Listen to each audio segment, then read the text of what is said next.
Hello, for today's episode I'm going to give you a couple of quick panic make ideas and also a very interesting idea of something that you may not have thought of, which might solve a gifting or present issue at any time of year that you have. And I can't wait to tell you about it because I love making them.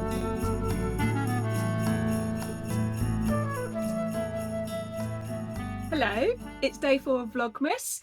As you've already seen from the intro, I'm giving you an idea today. So I'm going to cut now to past me, who recorded a little mini tutorial / idea. And then if you stay on, I'll open my Advent Swapmas from Teresa and my Advent calendar from Becky at the end. If you're wondering what I'm wearing, I've got a Marlin sweatshirt on in 2 brushed backed fabrics that I bought remnants of, and I love the way you can play with the fabric. Right, let's talk about the ideas. So I'm just going to do a couple little thoughts for panic making. So first of all, little lavender pouches. They're a great panic make because we're just sewing squares, leaving a hole, tipping lavender or other lovely things in, and then stitching it up. And if you do it like I've done this one, where that you've got a stitch visible, even when you stitch it up you can't see, or you turn it through like that and then you can just stitch at the end. These are perfect with your scraps. You don't have to use lavender. You could put rice inside. Make sure you bake it first, just so it's just like a nice weighted eye pillow. Or you can make them as pattern weights, so you could put a washer inside along with the baked rice to give it a bit of weight so that they can go on, that sort of thing. But they are a great quick make if you've got like a secret Santa to do with sewing friends, or somebody in your life that you just need a little something, maybe something just to go with an edible gift. But they are a great one. The other one that is quite a nice one, if you've got some scraps to use, is a mug rug. Mug rugs are great at any time of year, so you can make it festive or not, or any type of gift. You can put just nice fabrics on there. You could make a picture with it, or choose a fabric that's got like Star Wars or whatever it is, because the person who likes that thing will then have the fabric of the thing they like. You can use again scraps, or you can whip to a shop and buy like a little piece of fabric, and again you can put little designs or things on, or stripes, or join bits together. But what I want to really tell you about today is something that you might not have considered. Now, many of us love plants. You might have a person in your life who buys plants and they don't make it through the year.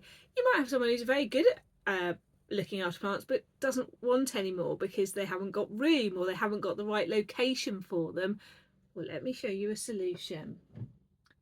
In comes the fabric cactus. Now, this is the only one I've got, so I will put pictures in of other ones I've made. And this is a great gift for a plant lover in your life that, for whatever reason, can't have a real plant. It might be the room they want to put it in is too dark. It might be, as I say, they can't keep them alive. So things you need some type of gravel, a pot. I like a terracotta pot because I think it looks more sort of authentic. You can use any pot you like. Fabric and some kind of stuffing. You could use scraps. You don't have to go and buy stuffing. Now, cactuses come in lots of different shapes and sizes, so hopefully down the side here are some of the other ones I've done. I even put a little flower on this one. So you will need to cut 2 pieces of fabric the same shape. With the curves, we need to remember we're going to need to either clip the curves on the inside or pinking shear them. So pinking shear works in the same way as clipping, and sometimes is stronger, so that when you turn it through and you're poking out to get the shapes, you get into those curves. And then it's time to stuff, because you'll leave the bottom open. You need to remember that when you cut it, you need to leave yourself a length that will go down inside the pot. Because of the size of these, they don't need any structure other than the stuffing. If you did really big ones, you would need to put like some kind of wooden stick inside to perhaps keep them standing upright. But I've never had a problem with the ones that I've made.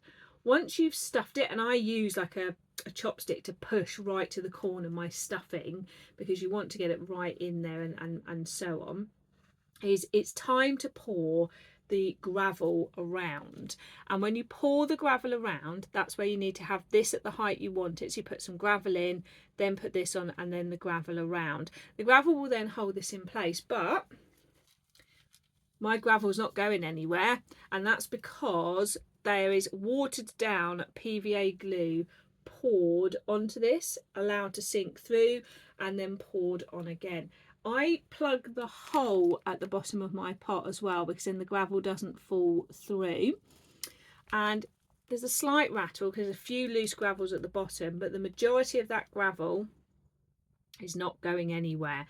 PVA glue is nice and easy to get hold of. I don't know in the US if it's called the same. I think it's like Elmer's glue. It's that white runny glue that kids use at school, so not like the stick type, but the pourable runny stuff.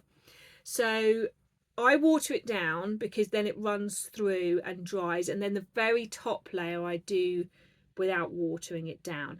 The great thing is you can gift this knowing that someone does not have to have a problem looking after it. It's another great way to use up scraps, a great way to use really interesting fabrics, and the different fabrics come up so well. I used to make these years ago for school craft fairs and things, to help my school PTA raise money, and this is the only guy I've got left now. But I would say if you're looking for an unusual, different gift to make somebody, and you can make them quite small with little terracotta pots as well. You don't have to make them all this big, so you could really play around with that. Do let me know if you like that idea, and also if you have a go at it. I really hope you've enjoyed this quick, I don't know what to make edition of Vlogmas. Well, I hope you found that idea useful. I am busy making some more right now for gifts, so I can't show you them because those people might watch, but I'm working on some right now. So let's do Becky's Sewing Studio in the tin. So it's day 4. So here we go. Let me find day 4. Here it is, day 4. Try and have a fit. I can't tell what that is. I'll tell you what, doing Vlogmas, December is rattling away. I can't believe it's the 4th already. How organised are you feeling? Are you feeling on it? Are you panicking? Are you cool? Ooh, some acrylic buttons. There's the packet. Let's get inside. Oh, I love this like wax paper. I'd like to find some of this to put gifts in. Let's get in. Oh, look at these. These are lovely. I think Becky makes these now. Right, here we go. Come on, camera. There you go. Look at that. Look. I'll put a photo in. I'll take a picture and put them in. Gorgeous. As who is it? Craig Weatherhallwood on Strictly Says. And then it's this one. So hang on. So this will be the second one. Got to get my brain in gear because I'm opening this on the even day. So I have to divide it by 2 to know which one. So let me find number 2. Of course, it was right near the top because I nearly opened it on the second for day 1. So let's have a read what it says. Day 2, we all need something to keep us warm this time of year. Pop these handmade cuties in the microwave for 30 seconds before braving the cold to keep your hands warm. I'm liking the clues on the front.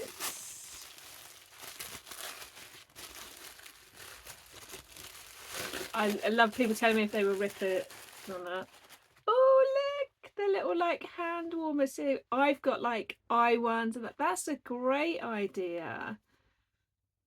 This is what has been smelling amazing in the bag. That is a gorgeous smell. There they are. I love that. Great idea. It fits perfectly. Not planned at all, but fits perfectly with what you just watched, which was ideas for little quick makes. These are similar to the lavender ones, but I don't know what's in here that you can microwave. So if you know, do let me know. I've never made microwave ones. I've made, like you see in the lavender ones, but that's great. Well, I'm going to keep these. It is a really cold day today. It's only 2 degrees, so I think I might be using these today. So thank you, Teresa. I will see you all tomorrow for day 5.